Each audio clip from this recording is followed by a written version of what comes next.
सेठ दाऊद जब से पिया को देखा है, उसकी नज़र पिया पर जम चुकी है। उसे अच्छी तरह एहसास हो चुका है कि जिस लड़की को वह जुए में जीत चुका था, आज वह उसी के सामने खड़ी है। लेकिन सबसे बड़ी रुकावट तो इसका अपना बेटा अलियार है। सेठ दाऊद अपने वफादार दोस्त निसार को बुलाता है और कहता है, निसार, मैं अपने बेटे की नज़रों में बुरा नहीं बनना चाहता। तुम जानते हो कि अलियार पिया से शादी करना चाहता है, लेकिन पिया मेरी अमानत है और उसे मैं ही लूँगा। हमें कोई ऐसा प्लान बनाना होगा कि मैं अलियार की नज़रों में बुरा भी ना बनूं और अलियार इस लड़की से दूर भी हो जाए। अलियार के दिल में इस लड़की के लिए नफरत पैदा करनी होगी। दाऊद की बात सुनकर निसार फौरन कहता है, बॉस आप फिक्र ना करें, मैं आज ही असलम के घर जाता हूँ और जाकर सारा मामला खुद हल करके आता हूँ। दूसरी तरफ अलियार पिया को मिलता है और कहता है, पिया तुम जो कह रही थी वह सब गलत है। सावल मेरे डैड के लिए काम करता है, लेकिन मेरे डैड का किसी कब्जा माफिया ग्रुप से कोई ताल्लुक नहीं। सावल झूठ बोल रहा है।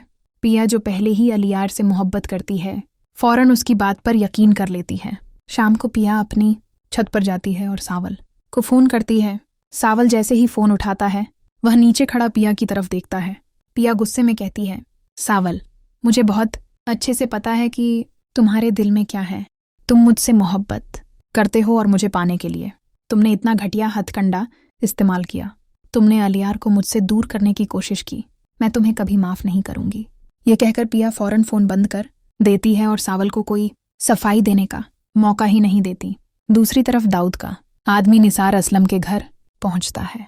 असलम दरवाज़ा खोलता है तो अपने सामने निसार को देखकर हैरान रह जाता है। वो गुस्से से कहता है, तुम यहाँ क्या कर रहे हो? मैंने मना किया था कि तुम या मूसा मेरे घर के आसपास भी नजर ना आना, फिर तुम यहाँ क्या लेने आए हो? निसार तंजिया लहजे में कहता है, मूसा की अमानत तेरे पास है और जब तक हम वो नहीं लेते तुझे कहीं नहीं जाने देंगे। अब भागने का भी मौका नहीं मिलेगा। पिया खिड़की से ये सब कुछ सुन लेती है। उसे अपने कानों पर यकीन नहीं आता। निसार आगे बढ़कर कहता है, जब तक पिया मूसा को नहीं मिल जाती तेरी जान नहीं छूटेगी। ये सुनते ही पिया के कदमों तले जमीन निकल जाती है। उसके सर में चक्कर आने लगते हैं। जैसे ही असलम निसार को भेजकर घर के अंदर दाखिल होता है, पिया उसके सामने ही बेहोश होकर गिर जाती है। इस सदमे ने उसे निढाल कर दिया था। दूसरी तरफ से दाऊद सावल को अपने पास बुलाता है और कहता है, सावल, मुझे तुमसे एक काम करवाना है। असलम के पास मेरी अमानत है और मुझे वह वापस चाहिए। सावल हैरान होकर पूछता है, सेठ साहब, वो बेजर्रर आदमी है, उसके पास आपकी क्या अमानत हो सकती है? जिस पर दाऊद ठंडे लहजे में जवाब देता है, उसकी बेटी। पिया, मुझे वो चाहिए। ये सुनते ही सावल के पैरों तले से जमीन निकल जाती है।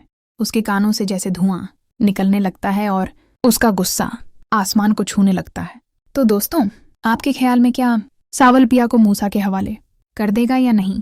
अपनी राय कमेंट में ज़रूर बताएं।